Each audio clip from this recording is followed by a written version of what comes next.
අපි මේ වීඩියෝ එකෙන් මානවල පවතින ලක්ෂණ කීපයක් සහ මානවල භාවිත ගැන කතා කරමු.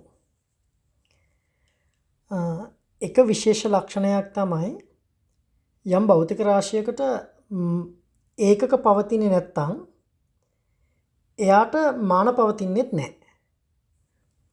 උදාහරණයක් විදිහට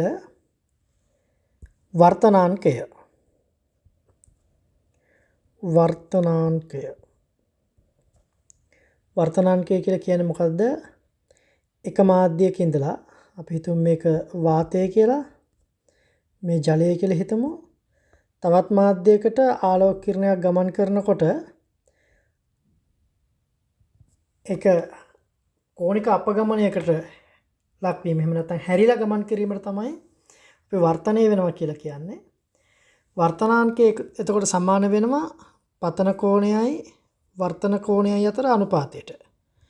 වර්තනාංකය සමාන වෙනවා sin i බෙදීම sin r. අපි දන්නවා මෙයාට මාන නැහැ. යම්කිසි සංඛ්‍යාවක්නේ. දිගක්, ස්කන්ධයක්, කාලයක් එහෙම ලක්ෂණයක් නැහැනේ කෝණයකට.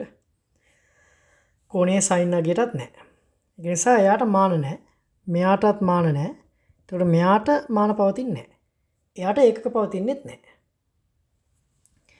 තව උදාහරණයක්. සාපේක්ෂ ඝනත්වය. සාපේක්ෂ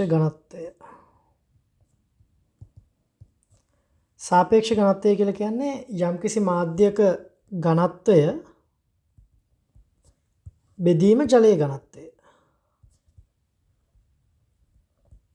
සාමාන්‍ය පෙළ සාපේක්ෂ ඝනත්වයේ ඉගෙනගෙන ඇති. අමතක වුණත් ගැටලුවක් නැහැ, ඉගෙනගෙන නැතත් ගැටලුවක් නැහැ. මේක තමයි අර්ථ දැක්වීම. අපි ගමු පොල් තෙල් වල සාපේක්ෂ ඝනත්වය ඕනේ කියලා. එහෙනම් පොල් තෙල් වල සාපේක්ෂ ඝනත්වය සමාන වෙන්නේ පොල් තෙල් වල ඝනත්වය බෙදන්න ඕනේ ජලයේ ඝනත්වයෙන්. ඒතකොට ඝනත්වයට මාන තියෙනවා. ඒක සාපේක්ෂ ඝනත්වයේ මාන හොයන්න ගියොත් එහෙම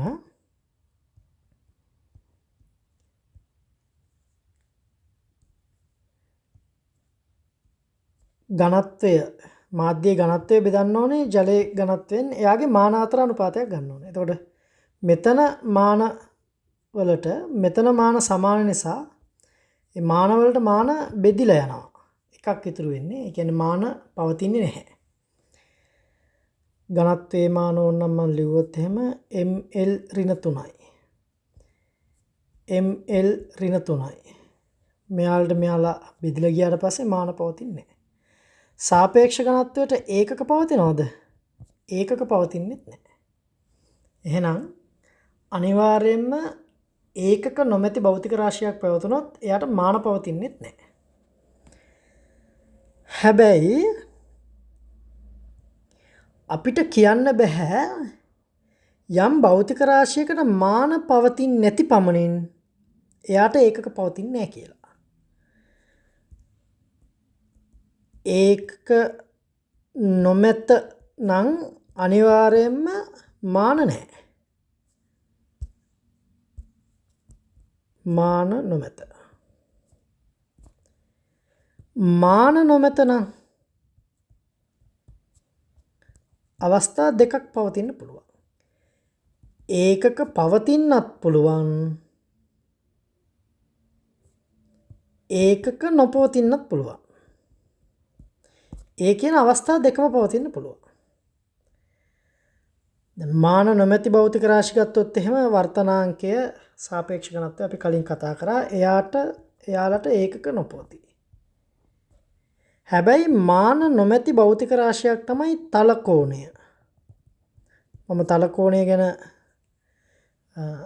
විශේෂයෙන් කතා කරේ නැහැ. ඔයාලට කෝණික චලිතයේදී හම්බ වෙනවා. එතනදී ඔයාලට තේරෙනවා තල කෝණයට මාන නැහැ කියලා.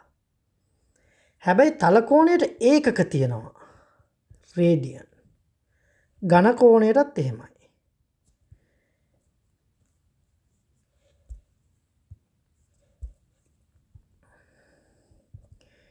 ඝන කෝණයට ඒකක ස්ටරේඩියන් මාන නැහැ.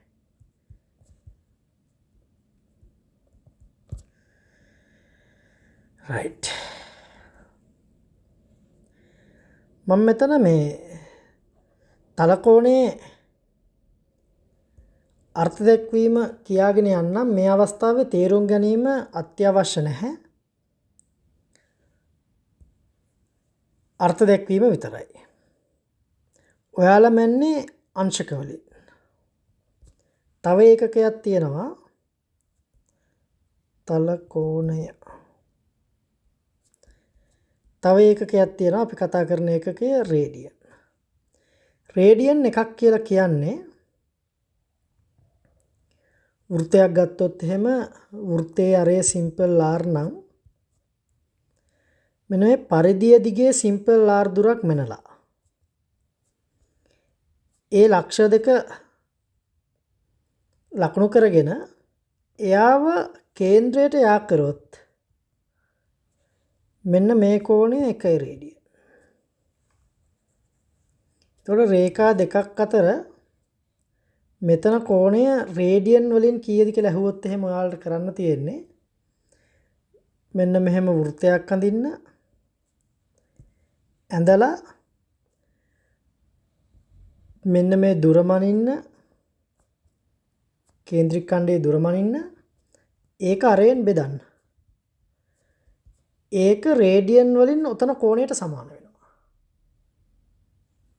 එහෙමනම් මෙතන තල කෝණයේ මාන ගත්තොත් එහෙම ඔයාලා මෙන්න මේ දුර s දිග බෙදීම අරය r. මෙයාගේ මාන l r ගේ මාන l l ට l කපලා ගියපුවාම මාන නැහැ. එහෙනම් තල කෝණයට මාන නැහැ. හැබැයි ඒකක පවතිනවා. හරි. මම හිතනවා ඔයාලට අදහස් තේරෙනවා කියලා. වීඩියෝ එක ටිකක් දිග වුණා. ඒක නිසා මානවල භාවිත මම ඊළඟ වීඩියෝ එකෙන් කතා කරන්නම්.